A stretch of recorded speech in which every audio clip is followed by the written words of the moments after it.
This video is sponsored by Closet. Stay tuned for details on their massive giveaway in just a few moments. 1973 saw the first performance of the Rocky Horror Picture Show. Written by Jim Sharman and Richard O'Brien, the musical was a pastiche of B-movie tropes, crisscrossed with some good old-fashioned counterculture, punk rock, and overtly queer visuals. It's become a favorite around Halloween time, for very good reasons. It's stylish, it's over the top, and it's also extremely gay. Extremely gay, which I think has led to a lot of its popularity. But it's gay in a way that mainstream audiences can enjoy. When the film dropped in 1975, it was a critical and financial bomb at first. But it soon found its audience: high school students, college kids, theater nerds, punk rockers, and the gays. This, along with Eraserhead, Pink Flamingo, and El Topo, became sort of a set of midnight movies that would air all over theaters across the world throughout the 70s. But unlike a lot of those films, it's still airing in theaters across the country to this day. In 2024, it's still in limited releases somewhere. But beyond the fun songs and the costumes and all that, why? Why is this musical so beloved? Watching it today, well, look, listen. What was counterculture in 1975 is not counterculture in 2024. I mean, how could it be? But within the last year or two, really, there's been a very vocal backlash to Rocky Horror. This once beloved film is getting a lot of people saying it's problematic or bad. And look, do they have a point? Is Rocky Horror Picture Show homophobic, transphobic, relying on old stereotypes? Or is there something that people just aren't getting about this film? The answer isn't easy. And frankly, there are several ways to examine the Rocky Horror Picture Show. And we're going to highlight those arguments against Rocky Horror, as well as the counter-arguments to those arguments, so you can draw your own conclusions. Now, this video will probably be demonetized because we're going to talk about a lot of adult concepts, so please like and subscribe if you get the chance. But, more importantly, for this video, if you want to give yourself over to absolute pleasure, we have a treat for you. And all you have to do to give yourself over to absolute pleasure, click the link in the description, enter your email, and check your inbox for your gift from me and today's sponsor, Closet. My friends at Closet and I are literally sending out free sex toys or gift cards to everyone who signs up to my giveaway. Closet is an LGBTQIA plus run company that aims to promote self-love and acceptance in the community. Right down to its name, Closet is all about embracing who you are, being unashamed to embody your wildest dreams and your deepest fantasies. So you're probably wondering if I decided to do Rocky Horror Picture Show video mainly because Closet decided to have a giveaway in the middle of October. I will let you decide that for yourself. Closet aims to destigmatize sexual wellness so that our community can embrace ourselves and our needs, regardless of who we are or who we love. Now, Closet sent me a few toys here, and I'm going to show them to you right now. Okay, this one's a little big. Whoa, almost dropped that one. That would not have been good. One of them is the Ultra Blow, which is a surprisingly high-tech toy tailor-suited with 8 thrusting and rotating speeds. It's got some ribbed interior there. You can maybe see it in the camera, I'm not sure. And it's suited for your particular needs, whatever they may be. It's really great for your personal use to allow you personal satisfaction at your own pace, your own speed. Another one is the weighted prostate training kit, which comes in graduated sizes, designed to prep and satisfy all at once. It's excellent for those who really want to explore themselves and their potential interests. See, this is one of the starter ones, it sounds like. Finally, there is the P-Vibe Pro Flicker, which doesn't just vibrate and rotate, but the tip makes what I've been informed by my friends at Closet as a come hither motion. That's, well, quite stimulating. If this or anything I just said interests you, don't worry. This is where you come in. All you have to do is click on the link in the description, enter your email, and check your inbox for your gift from me and Closet. Don't let your fantasies remain closeted up. Again, the link is in the description for this free giveaway. Really, it's not even like I'm giving you money off. It's just free. You're getting it, you know? So take advantage of it. And now, on to the video. You've seen all kinds of movies, but you've never seen anything like the Rocky Horror Picture Show. So what are some of the reasons why people are turning on the Rocky Horror Picture Show? Well, with all things, it's complicated. If it's been a minute since you've seen Rocky Horror, which it was for me when I rewatched it, here's a basic plot synopsis. Janet and Brad just proposed outside of their friend's wedding, and they're going to their old high school science teacher to celebrate. Why two young adults want to tell their teacher about their romantic life is anybody's guess. But they go to Dr. Scott's, and along the way, happens to be a storm, they get caught up in it, get a flat tire, and the only place to stay is a creepy Frankenstein-style castle that just happens to be there on the side of the road. And they're having some wild party with some great dancing explained by the whitest person you know. Now, there they meet Dr. Frank-N-Furter, who is this mad scientist who we find out is actually an alien from the galaxy Transsexual and the planet Transvestite. Yeah, okay, sure. I see you shiver with anticipation. Now, at first, it looks like the other people there, they're like the staff at this castle, so you get like a gothic horror vibe at first. You have Riff Raff, who's played by writer Richard O'Brien, and at first you think, oh, these are just people working at the castle, they're like the staff, it's like the Igor from the Dr. Frankenstein films, but actually they're all part of this alien organization, and Frank-N-Furter just treats Riff Raff, who is, I guess, like a decorated explorer or like a Star Trek crewmate, as like his personal slave. It's really wild. Brad and Janet, especially Brad, are just taken aback by the overt queerness on display. And at first, like, Brad's like, oh, they're probably foreigners, we have to accept their differences. But then, like, as it goes on, Brad's like, I've had enough of this nonsense, how dare you, yada, yada, yada. We just want to use your phone. And of course, they're taken around a tour of the castle as Frank-N-Furter unveils his newest creation, which happens to be a perfectly sculpted man that, by all intents, he's created life, yet he seems only interested in, like, just sampling, if you know what I'm saying. It's a credit to your genius, master. Yes. A triumph of your will. Yes. It's okay. Okay. Okay. You know, he makes this beautiful Adonis, the Rocky Horror titular, and around the time Meatloaf comes out of a freezer, and then Frank-N-Furter just axes him. It was a mercy killing. And it looks like Frank-N-Furter like took part of Meatloaf's brain, Eddie, I think his name is, to put in Rocky Horror. It looks like, but he's still functioning. I don't know. It's kind of weird. And then I guess they eat him later on. They serve Meatloaf as Meatloaf, I suppose.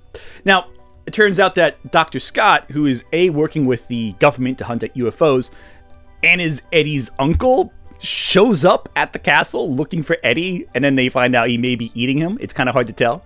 Before that happens, Frank-N-Furter becomes the ultimate homewrecker by seducing, I'm going to talk about this more later, it's a little problematic how they do that, both Brad and Janet separately in very similar sequences to kind of convince them of their innermost desires. I guess Janet's is, she's a virginal youth and is now really excited to be deviating off the path her high school self was put on, kind of going like, hey, you know, you expected to do this, now you've experienced something that you enjoy, explore yourself more. And Brad, I guess, is like secretly bisexual and just kind of like suppresses himself. It's really strange. So all this leads to this wild floor show where Frank-N-Furter kind of Medusifies and then demedusifies the cast, and I guess it's not clear if he's doing some like mind-altering thing going on or if it's just a song sequence, but they all end up doing a big song and dance. They end up diving in a big pool, and then Riff Raff decides to come in wearing Vegeta outfits with, you know, and usurps the whole plot of the movie from Frank-N-Furter and decides that Frank-N-Furter is too wild, he's too far gone, and just destroys him and a few of the folks, including Rocky Horror, with an antimatter gun. What's his crime? You saw what became of Eddie. Society must be protected. They leave for the planet Transvestite or is it the planet No, so Riff Raff leaves to his home planet, takes the castle with him, and leaves Dr. Scott, Brad, and Janet writhing on the floor, basically, kind of like worms on the planet Earth. It's a wild plot, but not a lot happens. Rocky Horror? Not exactly a very complicated movie. There's not a lot going on there. I can't say any of the characters are particularly deep, so why was this movie so successful? I mean, hell, the plot of the movie is basically a combination of The Old Dark House, the Universal film by James Whale, crossed with Frankenstein, with a little bit of B-movie aliens thrown in at the end.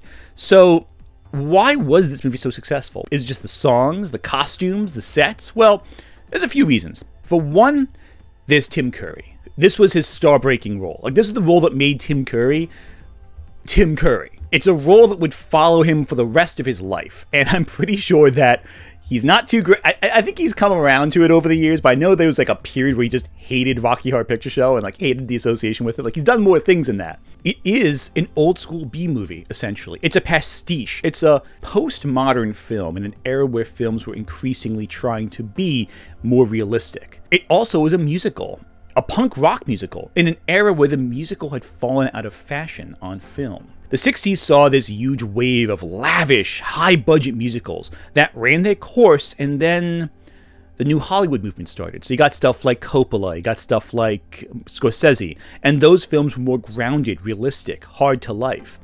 In 1972, you had Cabaret, which was like, that was it for a while. That was the big on-screen musical. I mean, of course, Broadway was still in full swing, but if you lived outside the cities, you're shit out of luck. So Rocky Horror Picture Show was kind of the best place to see something exciting and different. It was a show you could participate in. You could join in on the fun. You could throw rice at the screen as the wedding was happening. You could call Janet a slut loudly on screen. Another thing I'll get to. The audience got in on the fun by ceremoniously throwing items at the screen and, of course, dancing the time warp. I don't know. I mean, people are writing papers on it now, breaking down the barrier between film and the audience. I get sort of very earnest students of sociology saying, you know, will you read my term paper? There were in-jokes, and theaters would sometimes give you guides on what to say at certain times, on how to react to certain things. It was a big, fun audience participation moment, and a lot of people love that. There's nothing more fun than a film that allows you to get inside the action. I mean, you had William Castle, who made his entire career back in the 50s and 60s with audience participation. There was the famous movie The Tingler, where, and it's not ironic considering all the sexual stuff in this video, but The Tingler was a movie about a spine-tingling worm that materialized on your spine whenever you got scared.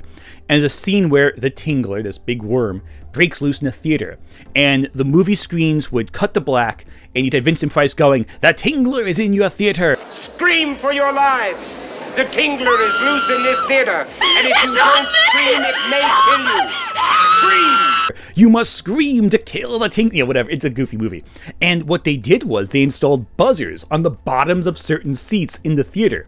So as the Tingler's running through the theater in the movie, certain members of the audience would feel, "Oh my God, the seat's shaking. What's going on?" You know. And so that was audience participation, and that was a big deal. That was a gimmick ending in the early 60s. William Castle would go on to actually produce Rosemary's Baby afterwards. So the shift away from goofy gimmicks was very visible. There was a clear demand for silly, fun hijinks, and Rocky Horror filled that void. But more than that, it was a celebration of counterculture in an era where people kept pushing back against counterculture. The end of the 60s saw several social justice movements. The campaigns of Martin Luther King and Malcolm X, the second wave feminism movement, Stonewall riots, all of them came to a head in the late 60s. And afterwards, establishment kind of pushed back in some ways, or they tried to appropriate the imagery of these movements into their capitalist industry. Again, a lot of blaxploitation films came around this time that were primarily white filmmakers took movies starring black people and used them to make a quick buck. And while some of those films are really good, I would say films like Ganja and Hess, Blackula, because I'm again a horror fan, I'm always going to go with the horror films first. A lot didn't. A lot were very stereotypical. A lot were appropriating imagery that was not theirs to appropriate. So the idea of something so gloriously anti-establishment like Rocky Horror in this era, it stood out on screen because you weren't really getting anything quite this counterculturally outside of a John Waters film. Could you give us some of your political beliefs? Kill everyone now! Condone first-degree murder! When LGBTQIA folks were on screen, they were often villainized as predators in that day and age. I mean, they still are, but it was far more pervasive at the time. When Rocky Horror Picture Show managed to flip the script, you got something really special. You had these free queer love that's celebrated on screen, and those participating in it become these larger-than-life characters, compared to the frankly boring and stereotypical examples of mainstream society, that being Brad, Janet, and Dr. Scott. And again, unlike Rocky Horror's competitors like John Waters, which was far more abrasive about counterculture, Rocky Horror was accessible. The plot moves at a clip. It's just fun and silly. It's a roller coaster. And there's not a whole lot there that makes you think, but you take away messages from the movie. It's not a very intellectual film, but it is an emotionally impactful film. It hits the heart rather than the brain, basically. I'm not saying it's heartwarming or anything like that. I'm just saying it's more like the emotional, it's driven by emotions, whereas John Waters was more driven by visual style, by showing you as many shocking things as possible, just for the sake of normalizing the extreme, among other things. And for a lot of teens coming from highly conservative households, it was an escape. This might be the only overtly queer piece of media the average repressed teen in the 70s would have heard of. No wonder it was so huge at colleges. But the thing is, Rocky Horror Picture Show became successful past the 70s. It maintained its success. No, it maintains its success. Because people are repressed, even today. And let's be quite frank, the characters are quite silly. They're quite fun. They're quite over the top. Even when you see someone getting, like, assaulted and murdered, kind of comical. You know, it's not really, you don't take it too seriously. It's light, it's breezy, and it's a great musical to watch around Halloween time. Something that we were in surprisingly short supply of until Night Before Christmas came out. This was one of the very few fantasy works that focused on overtly queer characters that mainstream audiences could watch for a long while. So, what changed? We did. In just over the last 20 years, queer media has proliferated, to an extent. And it's more complicated than that, but that's the gist of it. A lot of queer creators who grew up with stuff like Rocky Horror have gotten a chance to make their own media. And it's not just that there's more queer media than before, it's also that people are analyzing queer media on a casual level far more, holding the actions of the characters and stories to a higher standard. There are several modern criticisms of Rocky Horror Picture Show, and, well, some are more valid than others. I'm not going to respect opinions that just call it a trans minstrel show, because that seems deeply disrespectful of both the history of black culture with minstrel shows and very reductive of what Rocky Horror Picture Show is doing. But they are responding to something that is worth discussing. That particular argument isn't worth acknowledging beyond just making fun of it, but there's a lower level to it. There's a layer below that, which I think they're touching upon. There is increasing disappointment with how the Rocky Horror Picture Show presents trans people, presents queer people, presents the dynamic between mainstream society and queer culture, and that's worth discussing. And we're going to get to all the ones I've seen anyway, in just a bit. Now, one thing I do want to talk about right now is Richard O'Brien himself.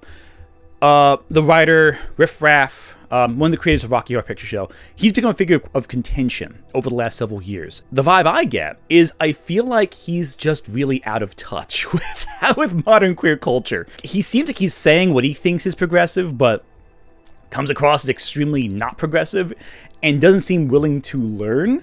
It's a little... I'll get to it. So, it's important to note, O'Brien identifies as third gender. He calls it third gender. He uses he, him pronouns. He believes he's like 70% male, 30% female. That's his words, not my own. The way to understand O'Brien's transphobia, you gotta understand this. He doesn't see gender as one or the other. He sees it more as a spectrum. And he sees the further you deviate from your assigned gender at birth, further in the middle of that spectrum. It's a little, but it's like it's a linear spectrum. It's not like a amorphous kind of scale like a lot of people see sexuality as a spectrum now. But like, it's more like there's a linear start and a linear end, and if you're not at those extremes, you're in the middle, the third gender, as he puts it. Again, this is not what I think. I'm just trying to explain what he thinks for your understanding. I'm not condoning it. I'm not saying I just want to emphasize this is O'Brien's opinion. In 2017, he said that trans women were not real women, and then later on in 2020, he doubled down on that in an interview with The Guardian, where he said that while he supported trans women transitioning and referred to himself as in full support of trans women, he reiterated that he felt this was different than being a quote-unquote, and again, quoting O'Brien here, a natural woman. So I want to recognize that your line of questioning is transphobic. Let's talk about the film and the elements of the plot that are problematic, that are people conflicted on, what have you. Now, one key criticism is the idea of heteronormativity. And yes, the culture clash is meant to be intentional at first, but it gets to a point where you kind of reinforce the heterosexual world outside the castle as normal. That's the way things are, or at least should be, to an extent. I mean, at the end it has the cryptic message about, you know, those insects called the human race just walking on the planet. It's a little weird, right? Saying that they're stuck in a time, they're stuck in this one location, they can't evolve past it. But then they kill Frank-N-Furter for being too outrageous. So, like, what are we supposed to get from that? What's his crime? You saw what became of Eddie. Society must be protected. The way I see it, the characters, the straight heterosexual, perceived heterosexual characters, they have a night where they go wild, give in to their impulses. When the castle leaves Earth, they go back to their lives. They file police reports, as we see at the beginning with the criminologist. It kind of reminds me a little bit, and some people have pointed this out too, of straight people going to a drag show, right? They go to the drag show, they experience queer culture for a night, they leave, and then they say slurs about gay people to their friends. You know, they have a night, and they leave that night behind them. It's a temporary experience, and then it's filed away on the shelf to be forgotten about. I also think it's very interesting, with this most recent rewatch, how Frank-N-Furter is killed by riffraff for being too extreme. His lifestyle is too far out there. And while you could read that as riffraff being angry that Frank-N-Furter whipped him and beat him and abused him, there is something to be read, I think, from the perspective of how queer people tend to fight among other queer people, and how this benefits heteronormative society. Listen, every time at Pride, there's ace discourse, there's bi discourse, there's groups of trans women, and small groups, mind you, that hate trans men for what seem like arbitrary reasons. And it's all infighting that just results in, there's arguments over neo-pronouns. And what all this does, non-binary people, too, intersex, you know, that gets ignored all the time. And like, what does this actually accomplish? What does tearing down other LGBTQIA people do to benefit you? It makes you seem better? To who? The straight people? They're going to hate you no matter what, because they don't know the difference between a gay person or a bi person. They don't know what bisexuality is half the time. If you get explaining ace to them, they're, you know, you're trying to appeal to a bigoted audience, potentially, by saying, no, we're not like those guys, we're better. You know, it's like, no, it's ridiculous. All the aliens are overtly queer-coded. All the humans are not. And that idea influences your interpretation of the movie. Why are these people from Transylvania arguing amongst each other? Who's that benefit? It benefits Dr. Scott. As he says it himself, he stands by and watches Frank-N-Furter get killed because it's for the good of society. Society must be protected. So some people may read that as these aliens being these kooky, wild things. Some people may read that as reinforcing heteronormative society, saying, no, this bad guy has to go because we need it for our world. But does it? I think it's up to the viewer's interpretation, personally. And some viewers can see that and be offended. Others may take, like I did, take a read from it that kind of you can apply to the modern queer spaces. But even outside of that, there are other criticisms too. despite being so queer, there's a ton of traditional gender identity throughout the story. Brad is encouraged to be more manly, a dominant example of masculinity. The Rocky Horror is made to be the manliest man Frank-N-Furter can think of. And Janet, well, despite wanting to be more promiscuous, this is seen as being dirty. She's called a slut by the audience during Frank-N-Furter's song near the end.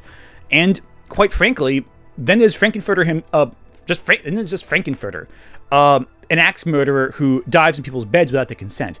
That's one thing, too, I want to talk about. The seduction scene, quote-unquote, with Janet and Brad separately with Frank-N-Furter. Frank-N-Furter comes in disguised as their partner, starts to go down on them, and their wig comes... I mean, first off, great pitching of the voice there to make you sound like another person. Just want to point it out there. But, like, the initiation of all this is under less than certain circumstances. And yes, while it's all eventually consensual, they do... Brad and Janet both say no at first, all right? That shows they don't want to consent. And yes, while they do give in, you can read that as very... you can read it through different lenses. Some audiences have seen this as an invasion of their consent. That is valid of an interpretation. He does do that. Frank-N-Furter is also an axe murderer. So, I mean, I don't think we're supposed to take the most, I don't think he's supposed to be the personification of moral high ground in this film. And again, both partners ultimately don't regret their experience. Neither Brad or Janet seem upset by that. So, it becomes a question. Is it an invasion of their, intimacy? Is this assault? It's hard to really say, because it's about your comfort level while watching it. That's what it comes down to. And look, let's talk about the big elephant in the room with Frank-N-Furter. What is Frank-N-Furter? Is Frank-N-Furter a drag queen? Is Frank-N-Furter a trans woman? Because the planet transsexual is the name of the planet. I don't think it's a gender identity for Frank-N-Furter, though you can't not associate with gender identity. And again, this is made in the 70s, where gender identity wasn't exactly seen as a, it wasn't treated as well as it is now. And in fact, the idea of the transvestite, a term that is very outdated, I'm only using it for educational purposes here, it was referring to a cross-dresser. So is Frank-N-Furter a cross-dresser, like a drag queen, or is Frank-N-Furter a trans woman? It's hard to really say. And again, there's a lot of misogyny in drag spaces, there's a lot of certain terminology in drag spaces that Frank-N-Furter does seem to embody. Would make sense if Frank-N-Furter is a drag queen. I'm avoiding using Frank-N-Furter's pronouns just for the sake of not wanting to sound presumptuous as to what I think Frank-N-Furter is identity-wise. It's very, very, very unclear, because I don't think it was all that well thought out. These are terms that at the time just weren't codified quite like they are now. It's not that trans people didn't exist back then. Of course, you had tons and tons of cases of trans people existing and transitioning, dating back to the 50s. In the Weimar Republic in Germany, there were hospitals that codified and classified documents on trans identity. And of course, there are people who before that would dress up in genders opposite the ones assigned to them to identify as their appropriate gender. And dysphoria still existed. All that still existed. We just didn't have words for it yet. So it's kind of hard to tell sometimes with Frank-N-Furter what Frank-N-Furter is supposed to be. And that's divisive. Is Frank-N-Furter a mockery of trans people? Or is Frank-N-Furter just a messy, evil character who happens to inspire some degree of release for Brad and Janet, despite also being a villain?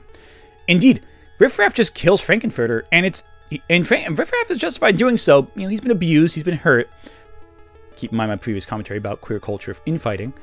But does that mean everything Frank-N-Furter said is bad?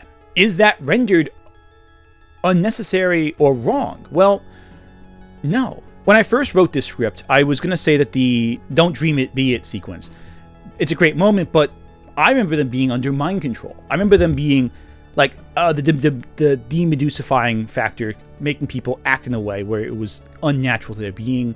I was going to say Frank-N-Furter was mind controlling these people and making them join in this big presentation of sexual liberation, but rewatching it again, I realized that's not the case. There's no instance of Frank-N-Furter brainwashing anyone. They're acting on their own because they're given a place that's permissible to allow them to be what they want. And it's only when society's expectations are stripped away that people are allowed to just do what they want, to give themselves over to desire as they wish it. And that's interesting. I feel like sometimes we misinterpret that scene to make it seem like they're more, you know, there's some hijinks going on. Especially considering that right before that sequence, they're trying to get away from Frank-N-Furter because Frank-N-Furter just made them eat meatloaf. But the point is that we are seeing it through a perspective of people who are finally allowed release. And when Dr. Scott says he has to stay strong, he has to resist and gives in, it's not that he is necessarily being under mind control and things like that. He's seeing other people happy with themselves and has to deny himself that in order to be a part of mainstream society. It's ridiculous, but also kind of sad. And going back to Frank-N-Furter also, I mentioned drag culture before. If the average person dressed like Frank-N-Furter in the 70s, they'd experience cruelty. And we've seen that firsthand. Just look up the Stonewall riots and all that, and you'll see that people who dressed like Frank-N-Furter and acted like Frank-N-Furter were not celebrated, they were attacked. And the movie doesn't really make you... It gives an unprecedented degree of sympathy for a character like Frank-N-Furter at this time. But Frank-N-Furter is still the oddity. The film doesn't normalize Frank-N-Furter. It still makes Frank-N-Furter out to be the alien among aliens, the one who stands out the most. And that's a problem, because it doesn't normalize queer identity. It still stigmatizes it, it still others it, but it just shows it as being sympathetic. It makes the audience relate to the character more. It's important to note that Rocky Horror Picture Show came out in the 1970s. This was counterculture, but we simply live in a time where we're trying to normalize. This was not about normalization. This was about self-reflection, self-identity, self-acceptance. But it's not really about normalizing queer identity. It's more about showcasing it, celebrating it, but not making it a part of the status quo. Rather, it's about rejecting the status quo, even only for a moment, which is a very different message than a lot of modern queer media has, where the intention is to normalize queer identity, not necessarily throw a brick at the window of the status quo. But, and this is important, there is still a reason it is so radical that it's beloved to this day. Now, listen, I want to emphasize this. If you find Rocky Horror Picture Show offensive as a member of the LGBTQIA community specifically, that's valid. But I also want to mention that unlike when it came out, we now have other options of media we can enjoy. There is way more to embrace out there. If you're living 50 years ago, however, what'd you have? John Waters, that's it. And that's just as extreme, if not way more so. All art takes a huge swing that upsets people. And Rocky Horror took a gigantic swing. It just so happens that things made bigger swings, like, again, John Waters. I mentioned Ganja and Hess. That's another example of a piece of media that took a big swing. Ganja and Hess, by the way, is a blaxploitation film that feels more like an art house piece. It's the only other film appearance of Dwayne Jones, who was the actor for Dead Living Dead. And it's a powerful reinterpretation of the vampire myth through African folklore and black identity in the 70s. And even today, it is still radical. It didn't get a fair assessment until decades later. But academics were praising it, and mainstream audiences never heard of it. Ganja and Hess, and Spike Lee. Spike Lee remade it, but that's different. So it was possible to make films even in the 70s that were very radical and still impactful to this day. But the problem is no one outside the art house scene would watch it. What Rocky Horror Picture Show did that was so radical was it told a wild, queer story that could appeal to anyone. It took a very balanced approach that outsiders and misfits of all kinds could enjoy. For some, Frank-N-Furter is their Frankenstein monster, and you'll see where I'm coming at with this.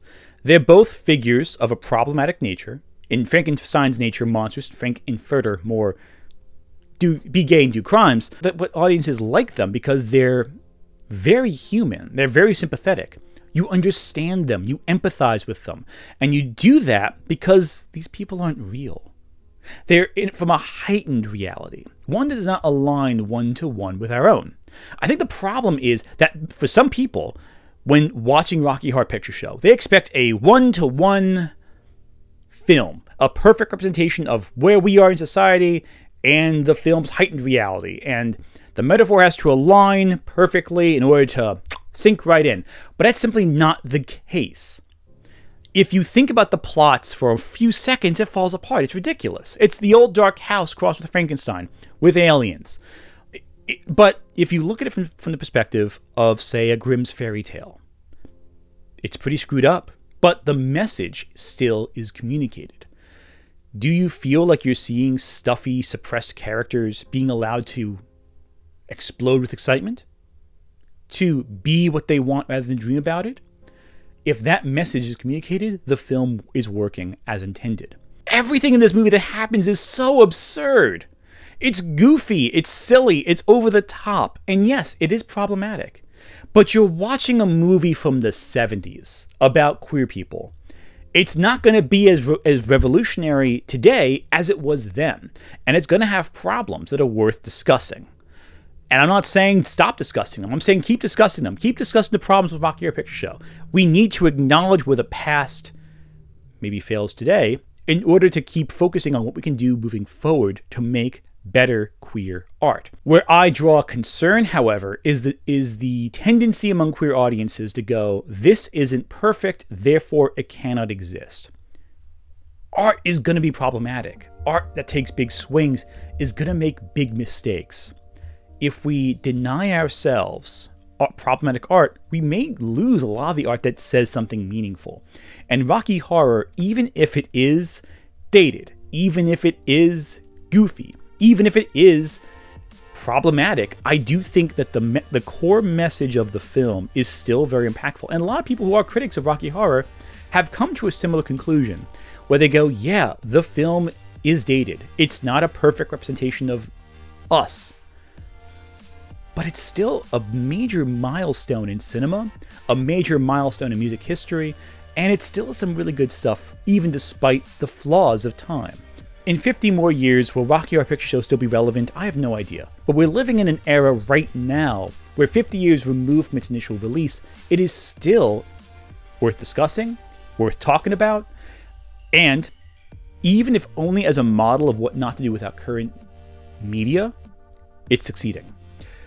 The only thing I think you should avoid doing is making a movie like Rocky Horror Picture Show today. Don't make the next Rocky Horror Picture Show. Use it to create art that is meaningful to you.